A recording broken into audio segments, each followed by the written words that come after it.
கர்த்தருடைய பரிசுத்த நாமத்திற்கு மகிமை உண்டாவதாக. இயேசு கிறிஸ்துவின் இனிய நாமத்தில் உங்களை வாழ்த்துகிறேன். Glory to God. அவரே நம் நம்பிக்கை, கர்த்தரே நம் தெய்வம், அவரே நம்முடைய நம்பிக்கை. இந்த நாளிலும் உங்களோடு தியானிப்பதற்கு எடுத்துக்கொண்ட வேத வசனம் சங்கீதம் 13:1. அதை நான் வாசிக்கிறேன். கர்த்தாவே, எதுவரைக்கும் என்னை மறந்திருப்பீர்? எதுவரைக்கும் உம்முடைய முகத்தை மறைப்பீர்? நம் அனைவருக்குமே சங்கீதக்காரனை பற்றி நன்றாய் தெரியும். தேவனை குறித்து அதிக நம்பிக்கை உள்ளவன், தேவனை விசுவாசித்தவன், ஒவ்வொரு வாழ்க்கையின் ஒவ்வொரு அடிகளிலும் தேவனிடத்தில் கேட்டு தன்னுடைய காரியங்களை செய்தவன். சஞ்சலமோ துக்கமோ கவலையோ கண்ணீரோ எந்த சூழ்நிலையிலும் அவன் தேவனை நம்பி இருந்தான். அவரிடத்தில் கேட்டு விசாரித்து தன்னுடைய எல்லா கிரியைகளையும் நடப்பித்தவன். அவன் சொல்லுகிறான், கர்த்தாவே, எதுவரைக்கும் என்னை மறந்திருப்பீர்? எதுவரைக்கும் உம்முடைய முகத்தை மறைப்பீர்? இந்த வார்த்தைகள் தேவனை குற்றப்படுத்துவதில்லை. மறைமுகமாக அவன் சொல்லுகிறான், நீர் என்னை மறக்க மாட்டீர், உம்முடைய முகத்தை ஒரு நாளும் மறைக்க மாட்டீர். சூரிய வெளிச்சத்தை போல உம்முடைய பிரகாசம், உம்முடைய கண்கள் என்னை நோக்கி கொண்டே இருக்கும், நான் மறக்கப்படுவதில்லை. அதை அவன் மறைமுகமாக சொல்லுகிறான். வேதம் சொல்லுகிறது, ஏசாயா 49:15 விதமாய் சொல்லுகிறது, ஸ்திரீயானவள் தன் கற்பத்தின் பிள்ளைக்கு இறங்காமல் தன் பாலகனை மறப்பாளோ? அவர்கள் மறந்தாலும் நான் உன்னை மறப்பதில்லை. எவ்வளவு பெரிய வாக்குத்தத்தம் பிரியமானவர்களே! நாம் பாக்கியவான்கள். இந்த வசனத்தை கேட்டுக்கொண்டிருக்கிற நீங்கள் ஒவ்வொருவரும் பாக்கியவான்கள். தேவன் நம்மை மறப்பதில்லை. அதை நாம் மறந்து விடக்கூடாது. நம்முடைய உள்ளத்தில் எப்பொழுதும் இருக்க வேண்டும், நம்முடைய தேவன் நம்மை மறக்காத தேவன். தாய் நம்மை மறந்தாலும் அவர் நம்மை மறப்பதில்லை என்று சொல்லுகிற ஒரு நம்பிக்கை எப்பொழுதும் நம்மிடத்தில் பெருகி கொண்டே இருக்க வேண்டும். அது ஒரு நாளும் அடங்கி இருக்கக்கூடாது. அந்த நம்பிக்கை ஒவ்வொரு நாளும் அது மழை தண்ணீர் வந்து ஆற்றை நிரப்புவது போல நம்முடைய நம்பிக்கையும் நம்முடைய இருதயத்தை நிரப்பிக்கொண்டே இருக்க வேண்டும். இந்த வார்த்தைகள் நம்மை சந்தோஷப்படுத்தி கொண்டே இருக்க வேண்டும். பல வருடங்களுக்கு முன்பு ஒரு குடும்பத்திலே பழகுவதற்குரிய வாய்ப்பு எனக்கு கிட்டியது. அவர்கள் ஒரு பட்டணத்திலே ஒரு சந்தையின் அருகில் இருந்தார்கள். அந்த குடும்பம் பெரியது. 9 பிள்ளைகள், தாய் தகப்பன், ஆக 11 பேர். அந்த நாட்களிலே இந்த நாட்கள் போல எந்த ஒரு வசதியும் இல்லை. அவர்கள்தான் மாவு அரைக்க வேண்டும், அவர்கள்தான் எல்லா காரியங்களையும் செய்ய வேண்டும், துணி துவைக்க வேண்டும். 11 பேருக்கும் அவர்கள் பராமரிக்க வேண்டும்.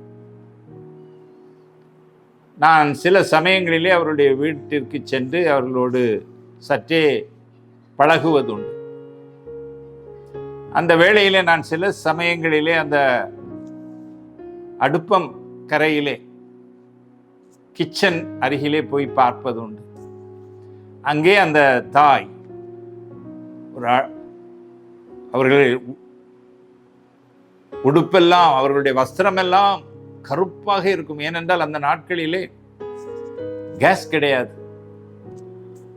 ஒரு மர விறகுகள் வைத்துதான் அவர்கள் சமையல் பண்ண வேண்டும். அவர்கள் முகமெல்லாம் கரியாயிருக்கும். முகத்திலிருந்து வேர்வை வடிந்து கொண்டே இருக்க வேண்டும். காலையில் 4 மணிக்கு அவர்கள் எழும்பினால் இரவு 11 மணிக்கு தான் படுக்க செல்வார்கள். 9 பிள்ளைகளையும் அவர்கள் பராமரிக்க வேண்டும், அவர்களுக்கு உணவு கொடுக்க வேண்டும், அவர்களுக்கு வியாதி வந்தால் அவர்களை கண்மணியை போல காத்துக்கொள்ள வேண்டும். இரவும் பகலும் அந்த குடும்பத்திற்காக உழைத்தார்கள், உழைத்து கொண்டே இருந்தார்கள். ஒரு நாளும் அவர்கள் மனம் வருந்தியதில்லை. சந்தோஷமாய் செய்வார்கள். பிள்ளைகளுக்கு அவர்களுக்கு வேண்டிய உணவை படைப்பார்கள். அவர்கள் கல்லூரிக்கு செல்லும் பொழுது எல்லா உடைகளையும் ஆயத்தப்படுத்தி வைத்திருப்பார்கள். அவர்களுக்கு தேவையான வசதிகளை செய்து கொடுப்பார்கள்.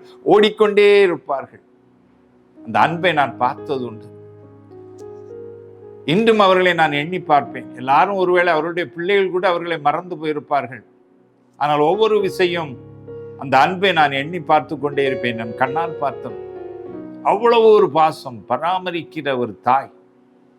அந்த தாயை போன்ற ஒரு குணமுடையவள் ஒருவேளை உங்களை மறந்தாலும் நான் உங்களை மறப்பதில்லை என்று சொல்லி ஒரு பெரிய வாக்குத்தத்தை நமக்கு தந்திருக்கிறார். பிரியமானவர், தாயின் அன்பு பெரியது, அதைவிட அவருடைய அன்பு பெரியது.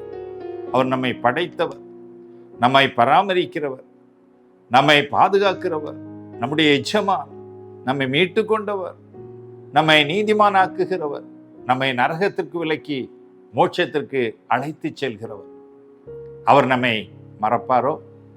சில வேளைகளிலே அவர் சுத்த கண்ணன், பரிசுத்தமுள்ளவர்.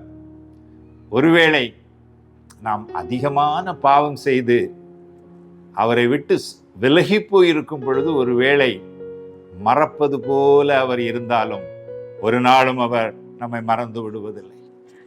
என்னுடைய பிள்ளை எப்பொழுது திரும்பி வருவாள்? எப்பொழுது அவள் என்னை நோக்கி பார்ப்பாள்? எப்பொழுது மறுபடியும் என்னிடத்தில் வருவாள் என்று காத்துக்கொண்டே இருப்பார். கோவித்து கொண்ட மகன் வீட்டை விட்டு புறப்பட்டு சென்று அதை உணர்ந்த தாய் எவ்வளவு மனம் வருந்தி அவனுக்காக காத்து கொண்டிருப்பாளோ அதுபோல நம்மை அவர் பார்த்து கொண்டே இருப்பார். என் பிள்ளை திரும்பி வரமாட்டாளா? என்னுடைய மகன் திரும்பி வரமாட்டானா? என்னிடத்தில் பேச மாட்டானா? என்னிடத்தில் தன்னுடைய கஷ்டங்களை சொல்ல மாட்டானா என்று சொல்லி அவர் நம்மை பார்த்து கொண்டே இருப்பார். அவர் நம்மை மறந்து போவதில்லை. பிரியமானவர்களே, ஆதியாகமம் 28ஆம் அதிகாரத்திலே யாக்கோபு என்ற ஒரு வாலிபனை பார்க்கிறோம். அவன் தாயிடத்தில் மிகவும் பாசம் நிறைந்தவன், குணசாலியானவன். அவன் தாயோடு கூடாரவாசியாய் இருந்தான். ஆனால் பாருங்கள், சூழ்நிலைகள் அவனை தன் தாயிடத்திலிருந்து பிரித்தது. இதை எல்லாவற்றையும் அவனை உருவாக்கிய தேவன் பார்த்து கொண்டே இருக்கிறார். அவன் ஒரு நாள் தன் தாயையும் தகப்பனையும் விட்டு பிரிந்து அந்நிய தேசத்திற்கு போக வேண்டியது இருந்தது. மனம் உடைந்து போயிருப்பான். பிரியமானவர்கள், தாயின் பாசம், சொந்த ஜனம், தகப்பன், இவர்கள் எல்லாரையும் விட்டு விட்டு என் தகப்பன் சொன்ன இடத்திற்கு நான் போக வேண்டும். வழியிலே துணை இல்லை, வழியிலே மிருகங்கள், வழியிலே உதவி செய்வார் ஒருவரும் இல்லை. தூர தேசம். இந்த நாட்கள் போல வாகனம் கிடையாது. கால்நடையாக செல்ல வேண்டும், இல்லை என்றால் ஒட்டகத்திலே செல்ல வேண்டும். யாக்கோபு எப்படி சென்றான் என்று தெரியவில்லை. வேதனையோடு அவன் தன்னுடைய தாயை விட்டு பிரிந்து போகிறான். பிரிந்து போகும் பொழுது சூரியன் அஸ்தமித்து விடுகிறது. வாலிபன் எவ்வளவு வேதனையோடு, அவனுடைய இருதயம் எவ்வளவு வேதனைப்பட்டிருக்கும், சிந்தித்து பாருங்கள். ஒருவேளை யாக்கோபை போல நம்முடைய தாயிடத்தில் பாசம் வைத்து விட்டு, தகப்பனிடத்தில் பாசம் வைத்து விட்டு நாம் புறப்பட்டு சென்றோம் என்று சொன்னால், பிரிந்து செல்வோம் என்று சொன்னால், நம்முடைய இருதயம் எவ்வளவு வேதனை அடையும். அப்படித்தான் யாக்கோபு பிரிந்து செல்கிறான். தேவன் அதை பார்க்கிறார், பார்த்து சொல்லுகிறார், யாக்கோபே, ஆதியாகமம் 28:13 அவர் சொல்லுகிறார், யாக்கோபே, நீ பயப்படாதே, நீ படுத்திருக்கும் பூமியை உனக்கும் உன் சந்ததிக்கும் தருவேன் என்று சொல்லுகிறார். ஆதியாகமம் 28:14 சொல்லுகிறார், உனக்குள்ளும் உன் சந்ததிக்குள்ளும் பூமியின் வம்சங்கள் எல்லாம் ஆசீர்வதிக்கப்படும் என்று சொல்லுகிறார். ஆதியாகமம் 28:15 சொல்லுகிறார், நான் உன்னோடு இருந்து நீ போகிற இடமெல்லாம் உன்னை காத்து இந்த தேசத்துக்கு உன்னை திரும்பி வர பண்ணுவேன். நான் உனக்கு சொன்னதை செய்யும் அளவும் உன்னை கைவிடுவதில்லை என்றார். பிரியமானவர்களே, எவ்வளவு பெரிய வாக்குத்தத்தத்தை அவர் சொல்லுகிறார். புரிகிறதா? நமக்கு அப்படித்தான் வேதாகமத்தில் எத்தனையோ வாக்குத்தத்தங்களை சொல்லிக் கொண்டே இருக்கிறார். அவைகளை நாம் நம்ப பண்ணும்படி செய்கிறார். அந்த நம்ப சொன்ன வார்த்தைகள் நமக்காக யுத்தங்களை நடப்பித்துக் கொண்டே இருக்கும். அந்த வார்த்தைகள் நமக்கு அதிசயங்களை செய்யும். அவர் மறப்பதில்லை. நம்ப சொன்ன நாம் நம்பின வார்த்தைகளை அவர் மறந்து போவதில்லை. அதை நிறைவேற்றும் அளவும் அவர் கண் துஞ்சுவதில்லை, உறங்குவதும் இல்லை. இஸ்ரவேலின் தேவன் உறங்குவதும் இல்லை, தூங்குவதும் இல்லை. அவர் சொன்ன வார்த்தைகளை நிறைவேற்றியே தீருவார். யாக்கோபுக்கு சொன்னார், நான் உன்னை கைவிடுவதில்லை என்று சொல்லி. அவன் தூர தேசத்திற்கு போகிறான். உங்களுக்கு தெரியும், அங்கே சென்று அவன் திருமணமாகிறது. அங்கே அவனுக்கு பிள்ளைகள் பிறக்கிறது. மாமனாருடைய ஆடுகளை மேய்க்கிறான். ஆனால் மாமனார் சில நாட்கள் அவனோடு சந்தோஷமாக இருந்துவிட்டு அவனை துன்பப்படுத்த ஆரம்பிக்கிறான். ஏனென்றால் இவனுக்கு கொடுக்க வேண்டிய சம்பளத்தை 10 விசை அவன் மாற்றுகிறான். ஆனா 10 விசை மாற்றினாலும் யாக்கோபுக்கு அந்த ஆட்டு மந்தை பெருகிக் கொண்டே இருக்கிறது. இதனால் பொறாமை அடைகிறான். பிரியமானவர்களே, நம்முடைய வாழ்க்கையிலும் அப்படித்தான்.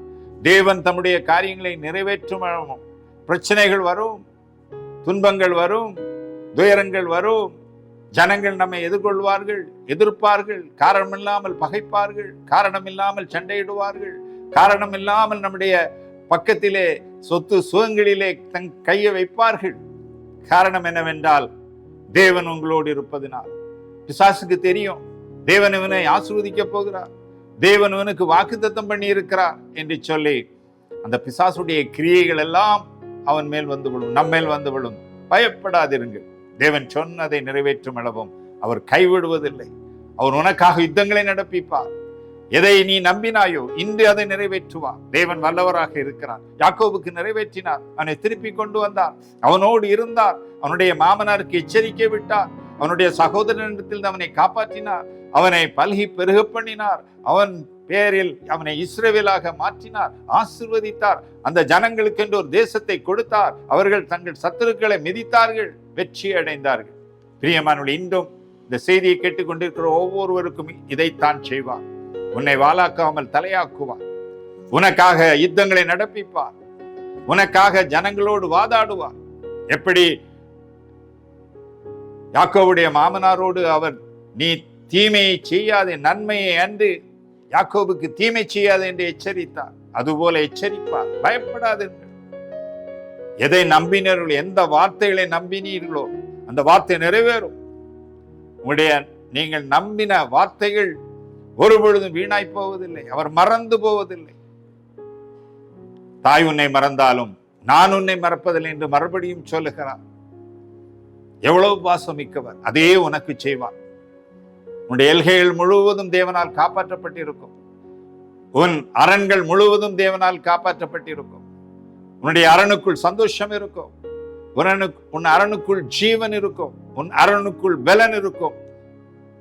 பயப்படாது, திடன்கொள், அவர் உன்னோடு இருக்கிறார். நாம் ஜெபிப்போமா? அன்புள்ள இயேசு சுவாமி, இந்த செய்தியை கொண்டு கேட்டுக்கொண்டிருக்கிற ஒவ்வொருவருக்கும் நீர் உம்முடைய வல்லமையை விளங்க பண்ண போகிறீர் ஆண்டவர். எதை அவர்கள் நம்பினார்களோ அந்த வார்த்தைகளை நீர் ஆண்டவரே உம்முடைய இருதயத்திலே வைத்து அதற்காக யுத்தங்களை நடப்பிக்க போகிறீர். உம்முடைய வல்லமையான பட்டயம் கிரியை செய்கிறது, வார்த்தைகள் கிரியை செய்கிறது. நீர் கேடகமாக இருந்து அவர்களை தப்புவிப்பீர், அவர்களை ஆசீர்வதிப்பீர். விதமாய் செய்ய போகிற கிருபைக்காய் ஸ்தோத்தரிக்கிறோம் ஆண்டவர். நம்ப சொன்ன வார்த்தைகளை இப்பொழுது நினைவு கூறுகிற ஒவ்வொரு மேலும் உடைய கிருபை இறங்குவதாக. அந்த வார்த்தைகள் நிறைவேறுவரும் கர்த்தர் ஓயாமல் இருப்பீராக. அவர்களுக்காக உடைய கிருபை அவர்கள் மேல் வைப்பீராக. திடன்கொள், பயப்படாதே என்று சொல்லுகிற வார்த்தை அவர்கள் கிரியை செய்யட்டும் என்று சொல்லி உடைய கரத்தில் ஒப்புக் கொடுக்கிறேன். ஆசீர்வதியும். இயேசு கிறிஸ்துவின் இனிய நாமத்தில் கேட்கிறீங்களா பரமபிதாவே, ஆமென்.